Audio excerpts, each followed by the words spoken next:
তো আজকে কিন্তু রান্না বাড়া নেই। আসসালামু আলাইকুম, সবাই কেমন আছেন? তো রান্না বাড়া ছাড়াই আজকে হচ্ছে রান্না মানে খাওয়া দাওয়া করব। রান্না তো হয়ই নাই। তো আমরা রান্না ছাড়া কি খাবো সেটাই দেখাবো আজকে।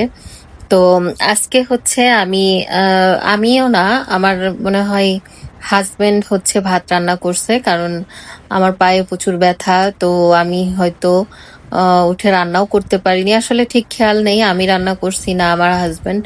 তো যাই হোক, হাজবেন্ড বা আমি যে কেউই রান্না করছি। তো এখন হচ্ছে আমরা খাওয়া দাওয়া করব। তো খাওয়া দাওয়ার আমাদের বিশেষ কি আছে সেটা অবশ্যই দেখাবো। তো আমি কিন্তু দেখেন গোসল করে চলে আসছি। তো আজকে আমার প্রচুর ক্ষুধা লাগছে, কারণ হচ্ছে কাজকর্ম না থাকলে আমার অনেক ক্ষুধা লাগে, কিন্তু কাজ থাকলে কাজের জন্য আসলে খিদার কথা মনেই থাকে না, ভুলে যাই। তো এই তো এখন হচ্ছে বসে যাব খাওয়ার জন্য। তো দেখা যাক আজকে আমরা কি দিয়ে খাই। রান্না বাড়া ছাড়াও যে খাওয়া যায় সেটাও সম্ভব পৃথিবীতে।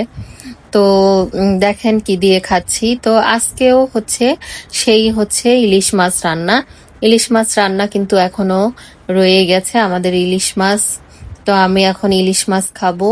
তো ইলিশ মাছ ফার্স্ট হচ্ছে আপনাদের ভাইয়াকে আমি একটা পিস তুলে দিলাম, এবং বেগুন দিয়ে ইলিশ মাছ, এই রান্নাটা কিন্তু খুবই টেস্টি হয়েছে।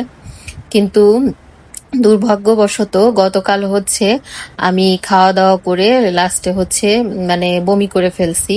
শরীরটা এতই খারাপ ছিল। তো মানে তখন হচ্ছে আমি ডিম খাইছিলাম, কিন্তু ডিমটা আসলে আমার পেটে থাকে নাই। তো যাই হোক, কিছুই করার নাই, যেটা বড়াতে নেই সেটা আসলে পেটেও থাকে না, এটাই স্বাভাবিক। তো এই তো এখন হচ্ছে আমি আমার প্লেটে তরকারি তুলে নিচ্ছি। তো আমার এই তরকারিটা কিন্তু পুরাপুরি এত টেস্ট হয়েছে যে কি বলবো, মানে তরকারিটা যত পুরানো হয়েছে তত যেন বেশি টেস্ট হয়েছে। তো এই তো আরো আছে তরকারি, সেটা হচ্ছে ডালের তরকারি। তো সেটা এখন আমরা আর খাবো না, এটা দিয়েই হচ্ছে খাওয়া দাওয়া কমপ্লিট করব। তো এই যে আপনাদের ভাইয়া খাচ্ছে, সে কিন্তু মানে সব সময় আমার রান্না খুব টেস্টের সাথে খাই, খুবই স্বাদের সাথে খাই। কারণ হচ্ছে তার আমার রান্না খুবই ভালো লাগে, এটাই সে বলে। তো আলহামদুলিল্লাহ, আমিও খুব খুশি যে সে হচ্ছে আমার রান্না খুব পছন্দ করে। তো এখন সে খাওয়া দাওয়া করতেছে। এই দেখেন, তার খুবই পছন্দ, সে ভালোভাবেই খাচ্ছে। তো আলহামদুলিল্লাহ, আলহামদুলিল্লাহ, আলহামদুলিল্লাহ। তো এই তো এখন হচ্ছে আমার খাওয়া দাওয়া শুরু, আমিও খাওয়া দাওয়া করতেছি। তবে আমার প্রচুর ক্ষুধা লাগছে, এত ক্ষুধা লাগছে সেটা আর বলার মতন না। তো খিদায় মনে হচ্ছে আমার জান বের হয়ে যাচ্ছে। এজন্য আমি কোনো দিক না তাকায়ে শুধু হপ হপ করে খেয়েই যাচ্ছি। মানে গালের মধ্যে যত দেওয়া যায় তত দিয়েই যাচ্ছি। তো এই তো এখন হচ্ছে আমি খাওয়া দাওয়া করতেছি। খাওয়া দাওয়া করে হচ্ছে আম, আমি অবশ্যই একটু রেস্ট নিব, তার কারণ হচ্ছে আমার পায়ে প্রচুর ব্যথা। তো এই তো খাবার খুবই টেস্ট হয়েছে, খুবই টেস্ট, আমি তো দেখাইলামই। তো আপনাদের ভাইয়া এখন ডাল আর পুঁইশাক খাচ্ছে, এই যে ডাল আর পুঁইশাক। তো ডাল আর পুঁইশাকও কিন্তু আমাদের আছে আজকে। তো আজকেই আমরা ডাল পুঁইশাকটা খাচ্ছি। আসলে আমরা খুব বেশি খাবার খেতে পারি না, এটাই হচ্ছে বিষয়। তো যাই হোক, যতটুকু খাই সেটুকুই আসলে ভিডিও করে দেখানোর চেষ্টা করি।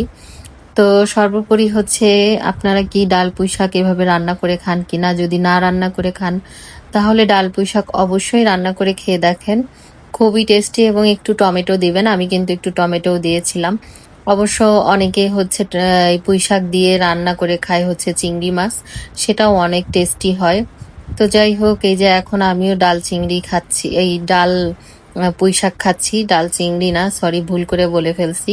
তো যাই হোক, এখন হচ্ছে আমি ডাটা খাচ্ছি। তো ডাটাগুলো কিন্তু খুবই নরম হয়ে গেছে। তবে এই শাক খাওয়ার থেকে কিন্তু কাটা বাছা খুব বেশি কষ্টদায়ক হয়ে যায়। যখন হচ্ছে আমরা কেটে বেছে রান্না করতে যাই তখন কিন্তু অনেকটা সময়ের প্রয়োজন পড়ে যায়। তো যাই হোক, আমি ডাটাগুলো খুব ভালো করে চিবিয়ে খাচ্ছি। তো কারা কারা আমার মতো ডাটা চিবিয়ে খেতে পছন্দ করেন? আমি কিন্তু ডাটা চিবিয়ে খেতে খুবই পছন্দ করি। তো এই তো এইখান আজকের মতো ভিডিও এই পর্যন্তই। সবাই ভালো থাকবেন, আল্লাহ হাফেজ।